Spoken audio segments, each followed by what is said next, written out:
I felt like the cathedral was filled with angels.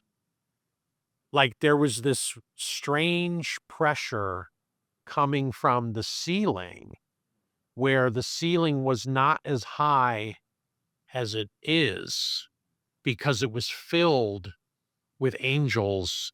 And I was it was a very odd moment, and I could kind of feel, well, no, I could feel Jesus's presence standing um to your left at the altar.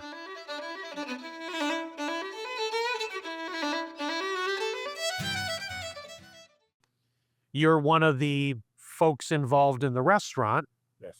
and you are a capuchin, Capuchin, just like the monkey, Capuchin Friar. which is from the Franciscan order. Yes, we are one of the primary branches of the male Franciscan communities. There are four principal communities. Our community was founded in the 1520s in Italy, and then middle of the Counter Reformation of it. We were founded almost the same time as the Jesuits.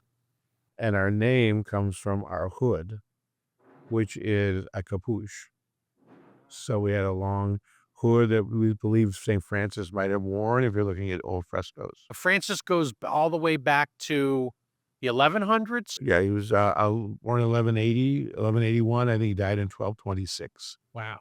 So a very So short short, life. short life. He was never probably in the best of health. He was at one point in his time was a prisoner of war. So after that period, he suffered like what we would call post-traumatic stress syndrome after that year in captivity. Um, the end of his life, he bore the wounds of Christ. They call the stigmata. He wore the five wounds of Christ on his body physically.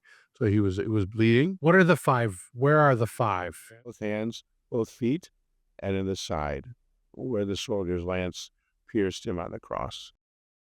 Yeah.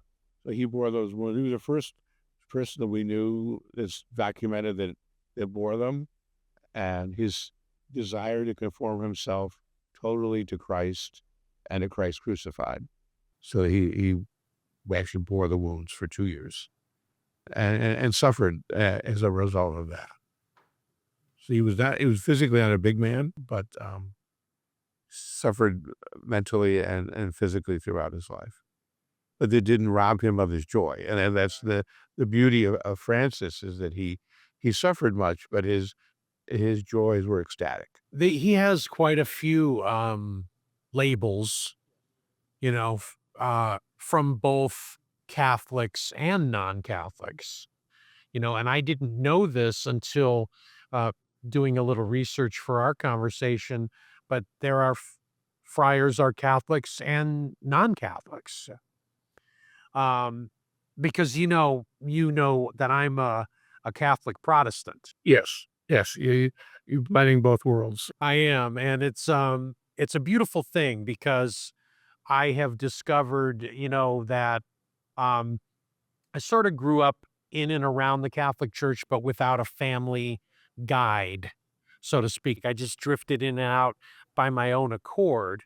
And then the Protestants reeled me in, and I felt the love of God for the first time. And I have such incredible, beautiful relationships in that church.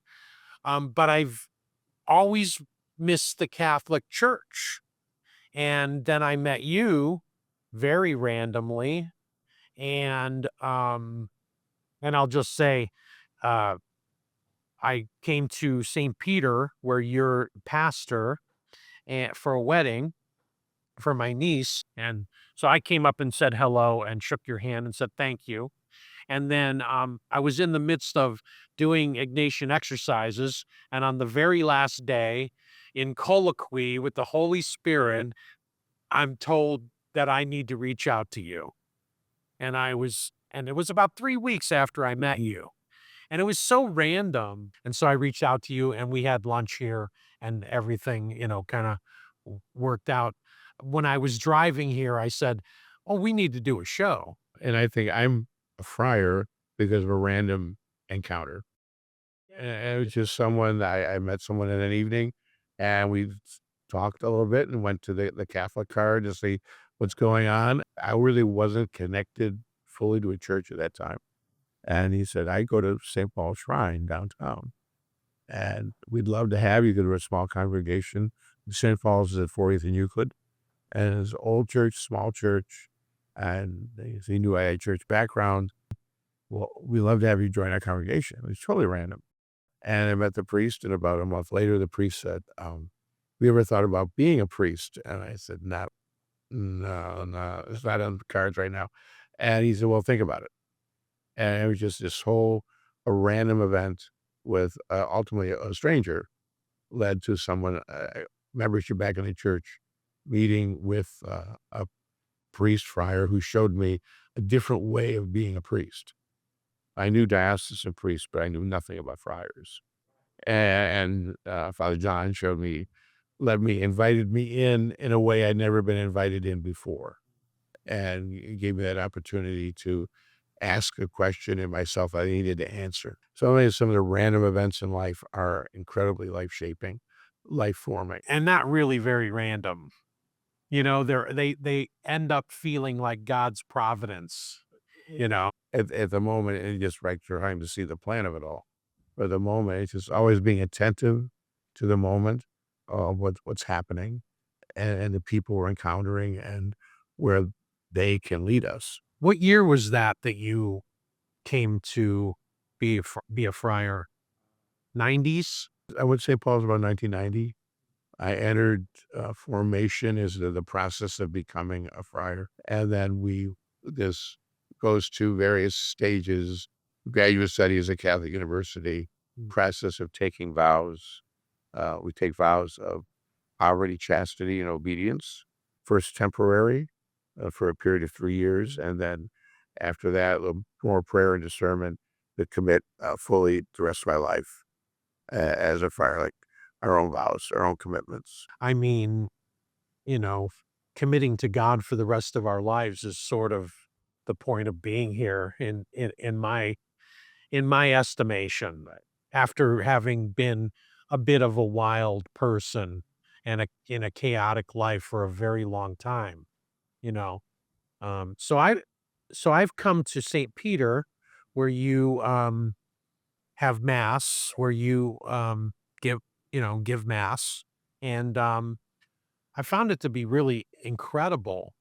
Um, we come up to the altar and stand around when you prepare the Eucharist, and I never did that before, Right. and it's the coolest thing. I'm gonna tell you, this past Christmas, we were standing around the altar, and I felt like the cathedral was filled with angels.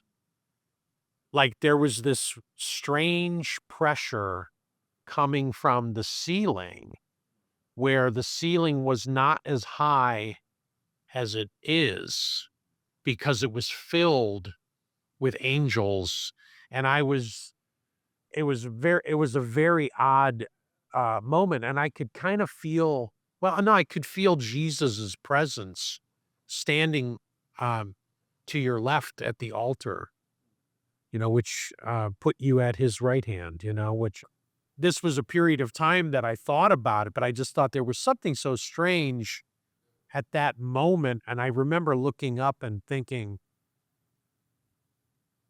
"Boy, this it's crowded in here."